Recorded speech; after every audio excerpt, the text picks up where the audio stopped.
Kitchen village ফুডে আপনাদের স্বাগত জানাচ্ছি। আজকে একটা নতুন রেসিপি বানাবো, তো ভিডিওটি প্রথম থেকে লাস্ট পর্যন্ত দেখতে থাকুন আমি কীভাবে রান্না করছি। কড়াইটা গরম হয়ে গেছে, তেল দিয়ে দেবো মাছগুলো ভেজে নেওয়ার জন্য। তেলটা গরম থাক ততক্ষণ মাছগুলো ভালো করে লবণ দিয়ে মেখে নেব। লবণ দিয়ে দিলাম, হলুদ দিয়ে দিই। তেলটা গরম হয়ে গেছে, এবার মাছগুলো ভেজে নেব। মাছগুলো ভাজা হয়ে গেছে, এবার নামিয়ে নেব। ওই তেলে এবার বড়িগুলো ভেজে নেব।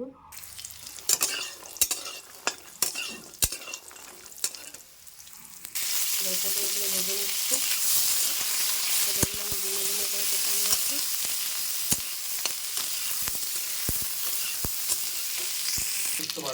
পটলগুলো ভাজা হয়ে গেছে, এবার নামিয়ে নেব। ওই তেলে দিয়ে দিচ্ছি ফোড়নে একটা গোটা শুকনো লঙ্কা আর ঠিক গোটা জিরে।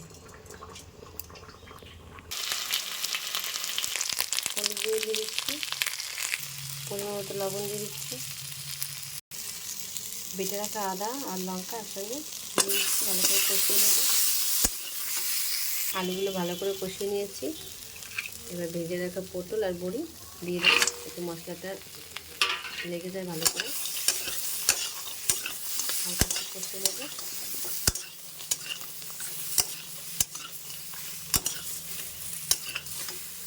ভালো করে কষিয়ে নিয়েছি, পরিমাণ মতো জল দিয়ে দেবো। এইদিকে শুকনো খোলায় গোটা ধনে আর গোটা জিরে ভেজে নেব। ঝোলটা ফুটে গেছে, এবার ভেজে রাখা মাছগুলো দিয়ে দেবো।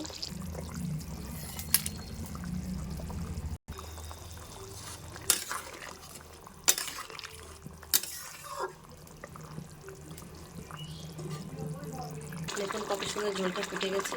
আপনারা এভাবে রান্না করে খেয়ে দেখবেন, খুব ভালো লাগবে। এবার ভাজা মশলাটা বেটে নিয়েছি, আমি দিয়ে দেবো।